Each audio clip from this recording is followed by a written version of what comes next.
We met when we joined Alpha Delta Chi, the Christian sorority, and we both rushed the same semester, and we ended up in the same pledge class. Okay, so there was a defining moment, right?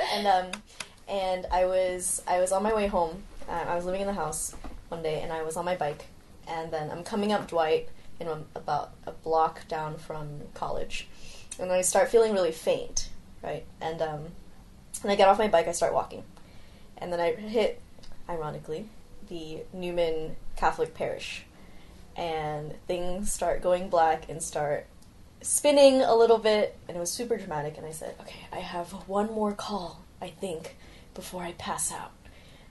Who am I going to call to come rescue me in my time of distress? It wasn't so eloquent when I was passing out. But I could see her, like, as my vision was starting to blur out, like, her running down in her ridiculous bedroom slippers and freaking out and trying to drag me in the car and take me to Alta Bates and wouldn't let me leave the hospital, even though we waited for 6 hours. That day for me stood as like that one day where she finally let me in. That night when we got back, I kissed her on the forehead. Never let people do that. We wanted to tell them, but we didn't know how, and so that's why we reached out to our chapter advisor. And then the next thing we heard. So your membership has been revoked and your titles have been stripped. You are no longer members of the sorority. We cried. And I just broke down. I just couldn't believe it. Especially because we came forward, with such kind of like innocence and just asking for advice, and our immediate reaction was like, this is so bad that everything that you worked for in terms of AD Chi has been taken from you. Well, different denominations believe different things, and we have different opinions on, abortion, stem cell research, divorce.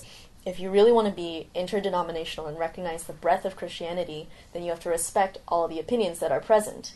And it's okay if you want to only accept a certain type of Christian in certain denominations, but you have to make that clear, otherwise you're misrepresenting yourself. Kylie and I tried really hard to work within the organization. And we said, well, this isn't right.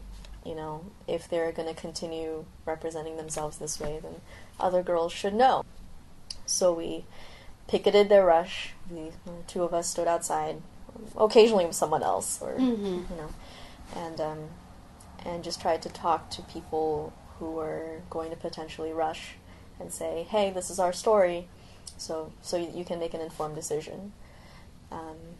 And I think it was the very first night that we were out there. Yeah. This young man, Cal student, walked by.